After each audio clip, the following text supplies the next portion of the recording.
স্বাগতম জনাইছোঁ আপোনালোক সকলোকে নিমিষা আকাশ ইউটিউব চেনেলটোলৈ। আজি মোৰ প্ৰথমটো ব্লগ হয়, তো ভাবিলোঁ আজি আপোনালোকৰ লগত অলপ কথা পাতোঁ আৰু তাৰপিছত মইনো কি কৰিম তাকে ভাবিলোঁ আপোনালোকৰ আগত দেখাম। তো বৰ্তমান আপোনালোকে কি কৰি আছে বাৰু ঘৰত? মই কিন্তু বহি আছোঁ, একদম পূৰা আমনি লাগি গৈছে বহি বহি। যিহেতু লকডাউন এতিয়া খুলিবৰে হৈছে, খোলাৰ পিছতো যাতে মানুহবিলাক ওলাই নাযায় আৰু ঘৰৰ পৰা। আমিও ভাবিছোঁ খুলিলেও আমি ওলাই নাযাওঁ ঘৰৰ পৰা, ঘৰতে থাকিম। প্ৰয়োজনীয় যদি কিবা বস্তু থাকে, প্ৰয়োজনীয় বস্তু আনিবৰ কাৰণেহে আমি ওলাই যাম বুলি ভাবিছোঁ। তো আপোনালোকেও নাযাব ওলাই, ঘৰতে থাকিব, যিহেতু পৰিস্থিতি একেবাৰে বেয়া হয় বৰ্তমান।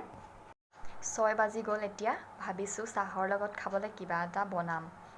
ৰেচিপি বুলি নহয়, জাষ্ট নৰ্মেলি চবেই বনাই খাব পাৰিব। আৰু যিহেতু এতিয়া বৰ্তমান লকডাউনৰ সময়ত হয়, খাবৰ কাৰণে একদম মানে অভাৱ নিচিনাই হৈছে আৰু। আজি কিমান দিন হ'ল মিঠাই খাবলৈ পোৱা নাই, আৰু বিস্কিটো দোকানবিলাকতো প্ৰায়ভাগ দোকানত বিস্কিট শেষেই হৈছে। তো ঘৰত নিজেই কিবা কিবিটো বনাই খাব লাগিব।